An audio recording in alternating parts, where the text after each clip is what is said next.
ایک اعرابی سے حضور نے گھوڑا خریدا. اب گھوڑا خرید لیا اور جب حضور نے گھوڑا خریدا نا تو نہ کوئی گواہ تھا نہ کوئی دیکھنے والا تھا، بس یہ دو بندوں میں بات چیت تھی کہ گھوڑا خریدا گیا ہے. وہ اعرابی اس کی نیت بدل گئی اور بے اور شرا ہو گئی، بات چیت ہو گئی، خرید و فروخت ہو گئی، بس پیمنٹ کرنا باقی ہے. اس اعرابی کی نیت بدل گئی، انکار کر دیا اور کہا اے محمد صلی اللہ علیہ وآلہ وسلم میں یہ گھوڑا تمہیں نہیں بھیجتا. اب صحابہ کا مجمع لگا، لوگ آئے اور اسے ملامت کرنے لگے، ارے تو کیسا بدبخت ہے، پہلے تو سودا کرتا ہے پھر انکار کرتا ہے. کہا گواہ لاؤ کہ انہوں نے مجھ سے سودا کیا ہے. ارے کوئی ہو تو گواہی دینے کو کہ میں نے انہیں بیچا، انہوں نے مجھ سے خریدا، کسی نے دیکھا ہی نہیں، کوئی گواہ تو ہو. صحابی رسول اس مجمع میں داخل ہوئے حضرت خزیمہ، انہوں نے کہا نا یہ گواہ کی بات کر رہا ہے. فوراً کہا انا اشہد انک بایعتہ، ارے میں گواہی دیتا ہوں کہ محمد نے مجھ سے خریدا ہے. میرے آقا نے ان سے بعد میں پوچھا اے خزیمہ ذرا بتا تو وہاں تھا بھی نہیں، گواہی کیسے دی؟ کہا حضور جب آپ کی زبان پر اللہ کو مان لیا ہے تو اس بات کو ماننا کون سی بڑی بات ہے. کہا رب کو کس کی زبان پر مانا ہے؟ آپ کی زبان پر مانا ہے. زمین اور آسمان کی خبروں کو کس کی زبان پر مانا ہے؟ آپ کی زبان پر مانا ہے. جب اس زبان کی تصدیق ہم نے اس مقام پر کرنی ہے تو جہاں تصدیق کرنا کون سی بات ہے. اب دیکھیں جو حضور حلال کر دیں وہ حلال ہے، جو حلال کر دیں وہ حلال ہے. تیری قضا خلیفہ احکام ذی الجلال، میں رضا کے شعر کو روایت سے بیان کر رہا ہوں. آقا نے فرمایا من شہید لہو خزیمہ، اب جو خزیمہ لہو کسی کے لیے گواہی دے دے، جو گواہی دے دے لہو اس کے لیے یا کسی کے لیے، خزیمہ خزیمہ. قرآن کریم فرقان حمید میں اللہ نے فرمایا کہ کم سے کم 2 ثقہ راوی ہونا ضروری ہے ہر معاملات میں. 2 ثقہ راوی ہونا، فاسق نہیں فاجر نہیں، ثقہ، معتبر ہو معتمد ہو مستند ہو. 2 گواہ ہونا ضروری ہے. نکاح کے معاملے میں کتنے گواہ چلتے ہیں؟ 2. دیگر معاملات میں بھی گواہ 2 ہیں. 2 مرد ہوں. 2 مرد نہیں ہوتے تو شریعت کہتی ہے ٹھیک ہے 2 عورتیں اور 1 مرد ہوں. علماء یہاں پر موجود ہیں کہ 2 مرد ہوں، اگر 2 مرد نہیں تو 2 عورتیں اور 1 مرد ہوں. یہ شریعت کی ایک حد ہے. میرے آقا نے فرمایا، اعلیٰ حضرت فرماتے نا تیرے تصرفات تیرے اختیارات کہ جس چیز کو تو حلال کر دے. اب رضا فرماتے خزیمہ شریعت تو یہ کہتی ہے کہ ہر معاملے میں 2 گواہ ہو جائیں، لیکن من شہید لہو خزیمہ، لیکن تو نے جس موقع پر محمد کی تصدیق کی اللہ نے تیری زبان کو مرتبہ عطا فرما دیا ہے. اب تو جس موقع پر گواہی دے گا تیری اکیلے کی گواہی اللہ 2 کے برابر مقبول فرمائے گا. اکیلے کی گواہی 2 کے برابر ہوگی. یہ میرے آقا کے اختیارات ہیں. شریعت تو یہ کہتی ہے نا 2 گواہ ہو، لیکن حضور نے فرما دیا ہے کہ اب تیرے اکیلے کی گواہی 2 کے برابر ہے.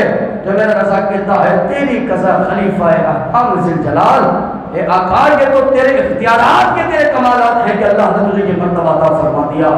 ایک شخص حضور کے پاس آیا اور کہا حضور میں نے روزے کی حالت میں اپنی بیوی کے ساتھ ہم بستری کر لیے، روزہ تو میرا ٹوٹ گیا، ابھی میں کیا کروں؟ حضور نے فرمایا کفارہ دے بھائی. کفارہ کیا ہے؟ حضور نے فرمایا غلام آزاد کر سکتا ہے. کہا حضور غریب آدمی غلام کے پیسے نہیں ہے، ابھی غلام خرید کے کہاں سے بات کروں، کوئی غلام بھی نہیں. آقا نے فرمایا ٹھیک ہے بتاؤ 2 مہینے کے روزے نان اسٹاپ لگاتار رکھ سکتا ہے؟ کہا حضور نہیں رکھ سکتا، اتنی طاقت نہیں ہے جسم میں کہ 2 مہینے کے روزے لگاتار رکھوں. اتنے میں کچھ کھجوریں حضور کے پاس آ گئی. میرا آقا کریم صلی اللہ تعالیٰ علیہ وآلہ وسلم نے اس شخص سے کہا جا اور ان کھجوروں کو جا کے صدقہ کر، ہم کہتے ہیں یہی تیرا روزے کا کفارہ ہے. وہ بندہ کہنے لگا حضور مجھ سے بڑا تو غریب ہی کوئی نہیں. فضحک النبی صلی اللہ علیہ وآلہ وسلم، آقا کا اتنا سننا حضور مسکرا دیے اور فرمایا تو پھر ایک کام کر، ان کھجوروں کو اٹھا اپنے گھر والوں کو کھلا، ہم کہتے ہیں یہی تیرا روزے کا کفارہ شمار ہو چکا. تو میرے رضا نے کہا تیری قضا خلیفہ احکام ذی الجلال، اے محبوب اللہ نے تجھے یہ اختیارات عطا فرمائے ہیں. کفارہ کیا تھا کہ غلام آزاد کرتا، کفارہ کیا تھا کہ 2 ماہ کے 9 اس وقت روزے رکھتا، لیکن حضور نے فرمایا جا تو یہ کھجورے گھر والوں کو کھلا، ہم کہتے ہیں یہی تیرا روزے کا کفارہ ہے. تو میرا رضا کہتا ہے یہ اختیارات مصطفیٰ ہیں. حضرت برہ بن عازب ایک دن کھڑے ہوئے فرمایا نہا رسول اللہ صلی اللہ تعالیٰ علیہ وآلہ وسلم، نہا رسول اللہ صلی اللہ تعالیٰ علیہ وآلہ وسلم، حضور نے منع فرمایا بھائی کس چیز سے؟ ان خاتم الذہبی، ذہب کہتے ہیں سونے کو، اور راوی بیان کر رہے ہیں حضرت برا بن عازب۔ اور یاد رکھیے گا اصول حدیث کا ایک اصول ہے کہ راوی کا قول کچھ اور ہو، اس کا فعل کچھ اور ہو تو حدیث میں تھوڑا سا کمزوری آ جایا کرتی ہے کہ قول تو اس کا صحیح ہے لیکن اسی قول پر اس کا عمل نہیں ہے یا عمل اس کے خلاف ہے، تو حدیث میں تھوڑی سی کمزوری آ جاتی ہے اس کو اپنانے کے اندر، اس کو آگے پہنچانے میں۔ روایت کر رہے ہیں حضرت برا بن عازب کہ بھائی میں نے حضور سے سنا ہے۔ صحابہ نے کہا کیا سنا؟ کہا نہا رسول اللہ صلی اللہ علیہ وآلہ وسلم ان خاتم الذہبی، حضور نے سونے کی انگوٹھی پہننے سے منع فرمایا ہے مرد کو۔ کہا میں نے حضور سے سنا ہے، نہا حضور نے منع فرمایا۔ صحابہ فرماتے کمال تو یہ ہے جو منع کر رہا ہے اس کی انگلی میں خود سونے کی انگوٹھی ہے۔ برا ابن عازب منع کر رہا ہے لیکن خود کی انگلی میں سونے کی انگوٹھی ہے۔ اب صحابہ کے حضور یہ کیا ماجرا ہے؟ حدیث بھی سناتے ہو، سونے کی انگوٹھی پہننے سے منع بھی کرتے ہو کہ آقا نے منع فرمایا ہے اور خود کے ہاتھ میں سونے کی انگوٹھی ہے۔ حضرت برا بن عازب فرماتے ہیں ذرا مجھ سے ایک مرتبہ پوچھ تو لیتے معاملہ کیا ہے؟ معاملہ یہ ہے ایک مرتبہ مال غنیمت حضور کے پاس آیا، آقا نے اس مال میں سے صحابہ کو تقسیم کیا، تمام صحابہ میں مال تقسیم ہو گیا، برا بن عازب رہ گیا۔ میرے آقا نے اپنے سر کو اٹھایا، صحابہ کی طرف دیکھا، پھر نگاہوں کو نیچے کیا، پھر سر کو اٹھایا، پھر میری طرف دیکھا اور فرمایا اے برا میرے قریب آ جا۔ میں قریب آیا، آقا نے فرمایا کیا تجھے مال غنیمت سے کچھ ملا؟ کہا لا یا رسول اللہ مجھے نہیں ملا ہے۔ میرے آقا نے فرمایا یہ سونے کی انگوٹھی ہے، اسے پہن لے، سمجھ اللہ اور اسے رسول نے تجھ پر حلال کر دیا ہے، اللہ اور رسول نے تجھ پر حلال کر دیا، پہن لے اس سونے کی انگوٹھی کو۔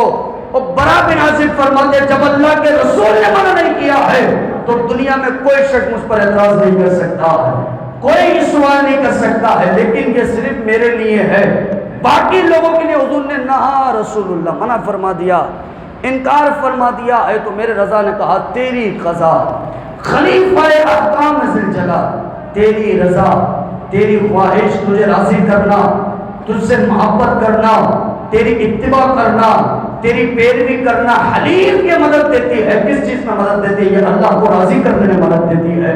اللہ راضی ہو جاتا ہے جس سے تو راضی ہو جائے، اللہ تبارک و تعالیٰ اس سے محبت کرتا ہے جو تجھ سے محبت کر رہا ہو، اللہ اس کے ذکر کو بلند کرتا ہے جو تیرے ذکر کو بلند کر رہا ہو، جو ورفعنا لک ذکر کی آیت کا ڈنکا گلی گلی بجا رہا ہو، اس کے مفہوم کو منبر و محراب سے بلند کر رہا ہو۔ اور قربان میرے رضا نے تو کمال کر دیا، جہاں حضور کے نور کی باری آئی نا، رضا نے کہا اور تو بدبخت ہے جو حضور کو نور نہیں مانتا، ہم سے پوچھنا، ہم کہیں آقا آپ نہیں، تیری نسل پاک میں ہے بچہ نور کا، حسن ہو وہ بھی نوری ہے، حسین ہو وہ بھی نوری ہے، جعفر صادق ہو وہ بھی نوری ہے، امام باقر ہو وہ بھی نوری ہے، تیری نسل پاک میں ہے بچہ نور کا، امام زین العابدین ہو وہ بھی نوری ہے، امام علی اصغر ہو وہ بھی نوری ہے، امام علی اکبر ہو وہ بھی نوری ہے، کیونکہ تو ہے عین نور، تیرا سب گھرانہ نور کا۔ اور جہاں حضور کی علمیت کا انکار کیا تو میرے امام اہل سنت نے ارشاد فرمایا اور کوئی غیب کیا تم سے نہا ہو بھلا، جب نہ خدا ہی چھپا تم پہ کروڑوں درود۔ او بدبختو اتنا سمجھ نہیں آتا کہ معراج کی رات جاگتی آنکھوں سے اللہ کو دیکھ لیا ہے، جس نے اللہ کو دیکھ لیا ہے پھر اسے کچھ دیکھنے کی ضرورت نہیں ہے، سارا علم اللہ نے اس پر آشنا فرما دیا ہے، واضح فرما دیا ہے، اظہار فرما دیا ہے، ظاہر فرما دیا ہے۔ جہاں حضور صلی اللہ علیہ وآلہ وسلم کے اختیارات کی بات آئی وہاں میرے رضا نے کہا زمین و زمان تمہارے لیے، چنین و چنا تمہارے لیے، مکین و مکان تمہارے لیے، دہن میں زبان تمہارے لیے، ہم آئے یہاں تمہارے لیے، کل اٹھے بھی وہاں تمہارے لیے، جنا میں چمن، چمن میں سمن، سمن میں تھبن، تھبن میں دلہن، سزائے مہن، پھر ایسے ملن، یہ امن و امان تمہارے لیے۔ جہاں حضور کے بارے میں یہ کہا جانے لگا کہ ماذ اللہ ثم ماذ اللہ، ارے ان کی عزت صرف بڑے بھائی جتنی کرنی ہے، وہاں میرے رضا نے کہا وہ بدبخت خاموش ہو، عرش حق ہے مسند رفعت رسول اللہ کی دیکھنی ہے، حشر میں عزت رسول اللہ کی، نام رب العرش جس کو جو ملا ان سے ملا، تو کہے وہ دے نہیں سکتے، رضا کہے خدا کی قسم جو ملا ان سے ملا، بچتی ہے کونین میں نعمت رسول اللہ کی، تجھ سے اور جنت سے کیا مطلب ہے نہ جتنی دور ہو، ہاں ہم رسول اللہ کے جنت رسول اللہ۔ تو میں کہا میرے عزیز دوستوں، میرے امام کو جو پہچانے نا، میرے امام کو جان جائے تو خدا کی قسم دل میں وہ اس کے مصطفیٰ پیدا ہو جاتا ہے کہ بندے کو موقع ملے نا فوراً کہے مصطفیٰ جان رحمت پہ لاکھوں سلام، شمع بس میں ہدایت پہ لاکھوں سلام، آقا جس سوہانی گھڑی چمکا تھا عباد کا چاند، اس دل افروز ساعت پہ لاکھوں سلام۔ بندے کو موقع ملے نا اور میرے امام کی صحبتیں ہوں تو بندہ فوراً کہتا ہے ہاں اس گلی کا گدا ہوں میں، جس میں وہ تو مجھے گدا سمجھتا ہے، فقیر سمجھتا ہے، محتاج سمجھتا ہے، بے سر و سامان سمجھتا ہے، بے حال بیکار سمجھتا ہے، ہاں ہاں میں گدا تو ہوں مگر محمد کی گلی کا ہوں، اس گلی کا گدا ہوں میں جس میں مانگتے تاجدار پھرتے ہیں۔ کوئی رضا سے محبت کر لینا تو وہ کہے اے رضا خود صاحب قرآن ہے مدہ ہے حضور۔ دیکھتے نہیں قرآن میں کبھی اللہ حضور کی تعریف بیان کرتے ہوئے فرماتا یا ایھا المزمل، کبھی فرماتا یا ایھا المدثر، کبھی فرماتا وما ارسلناک الا رحمۃ للعالمین، کبھی فرماتا وما ارسلناک الا کافۃ للناس، کبھی فرماتا ہے ورفعنا لک ذکرک، کبھی فرماتا ولو انہم اذ ظلموا انفسہم جاءوک فاستغفروا اللہ واستغفر لهم الرسول لوجدوا اللہ توابا رحیما، کبھی اللہ فرماتا لتؤمنوا باللہ ورسولہ وتعزروہ وتوقروہ، کبھی اللہ فرماتا ہے انا اعطیناک الکوثر فصل لربک وانحر ان شانئک هو الابتر۔ رضا نے فرمایا اے رضا خود صاحب قرآن مدہ ہے حضور، تجھ سے کب ممکن ہے پھر بدعت رسول اللہ۔ میں کہا امام اہل سنت کا در چھوڑا نا تو یقین مانے در بدر ہو جائیں گے۔ اگر امام اہل سنت کے عقائد سے منہ پھیرا، امام اہل سنت کے نظریات سے منہ پھیرا، امام اہل سنت نے اپنے نظریات میں بالکل واضح کر دیا ہے کہ بھائی حضور سے بھی محبت کرنی، حضور کے حال سے بھی محبت کرنی، حضور کے اصحاب سے بھی محبت کرنی۔ آپ جہاں ڈاماڈول ہوئے، آپ نے جہاں پر جا کے ذرا سا اپنے آپ کو ہلکا کیا اور ذرا سے آپ ان بدبخت اور گمراہ لوگوں کی صحبت آپ نے اختیار کی کہ جو اعلیٰ حضرت امام اہل سنت کے نظریات کی مخالفت کرتے ہیں، تو یاد رکھیے گا دونوں جہاں میں بربادی ہے۔ اگر آپ ان لوگوں میں شامل ہو گئے کہ جو نظریات امام اہل سنت کی مخالف ہیں اور اعلیٰ حضرت امام اہل سنت نے جن عقائد کو اپنی کتابوں کے اپنے اشعار کے ذریعے بیان کر دیا ہے، وہ ان اشعار کی صراحتاً اختلاف کرتے ہیں اور معاذ اللہ ثم معاذ اللہ کبھی کسی صحابی کی شان میں گستاخی کرتے تھے، کبھی اہل بیت اطہار کی شان میں گستاخی کرتے تھے، کبھی امہات المؤمنین کی شان میں گستاخی کرتے تھے۔ تو یاد رکھنا وہ پھر بندہ راہ نجات پر نہیں آ سکتا۔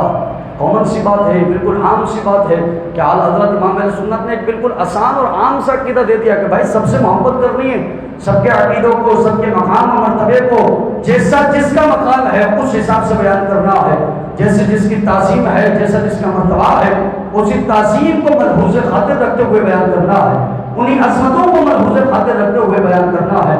اور اگر وہ ان کے عقائد سے پھر گیا، اس کے نظریات کی مخالفت میں آ گیا، امام اہل سنت الشاہ امام احمد رضا اپنے آپ کو پہلے وہ اعلیٰ حضرت کا دیوانہ کہتا رہا اور بعد میں جا کر وہ ان لوگوں میں بیٹھ گیا کہ جو معاذ اللہ ثم معاذ اللہ امام اہل سنت کی بھی مخالفت کرتے ہیں، صحابہ کی بھی مخالفت کرتے ہیں، اہل بیت کی بھی مخالفت کرتے ہیں، یا پھر اہل بیت کی محبت میں اتنی شدت اختیار کرتے ہیں کہ صحابی کو گالی دیتے ہیں، یا صحابہ کی محبت میں اتنی شدت اختیار کرتے ہیں کہ اہل بیت کو گالی دیتے ہیں۔ تو یاد رکھیے گا بندہ پھر راہ نجات پر نہیں آ سکتا۔ خدا را خدا آپ جس راہ پر چل رہے ہیں آپ کو پتہ ہے کہ یار میں انہی نظریات پر ہوں، جو نظریات مجھے اشعار کے ذریعے آج بیان کیے گئے ہیں، جو نظریات مجھے اعلیٰ حضرت امام اہل سنت نے اپنے شعر کے ذریعے بیان کر دے، میں انہی نظریات پہ قائم ہوں۔ آقا کریم صلی اللہ علیہ وسلم کے بارے میں میرا یہی عقیدہ، صحابہ اہل بیت کے بارے میں میرا یہی عقیدہ ہے۔ تو اللہ کے لیے اللہ کو سجدہ شکر ادا کیجیے کہ مولا تیرا کرم ہے کہ تو نے مجھے گمراہیت کے راستے پہ نہیں چلا رکھا، میں ہدایت کے راستے پہ چل رہا ہوں، تیرا کرم ہے۔ اور خدا کی قسم ایک جملہ زبان پر ہو، ہر ایک کی زبان پر ہو، اور وہ جملہ کیا ہے؟ امام اہل سنت اشاع امام اعظم احمد رضا فرماتے ہیں کہ اصل محبت تو تب پیدا ہونا جب تیری زبان پر یہ ہو کہ تو زندہ ہے واللہ، تو زندہ ہے واللہ، ہر زبان کہے تو زندہ ہے واللہ، تو زندہ ہے واللہ، تو زندہ ہے واللہ، تو زندہ ہے واللہ۔ میرے چشم عالم سے چھپ جانے والے، اور میرے امام نے کہا او بھائی برسر ممبر یہ بات کہا کرو، گھبرانا نہیں، انہیں جانا انہیں مانا نہ رکھا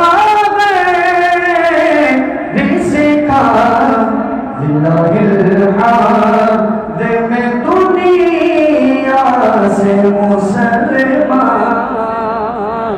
لے گیا زندہ الحمد میں دنیا سے مسلمان۔ اور میرے امام نے کہا آج لے ان کی پناہ مدد ان سے نہ مانے یہ قیامت میں اگر مان گیا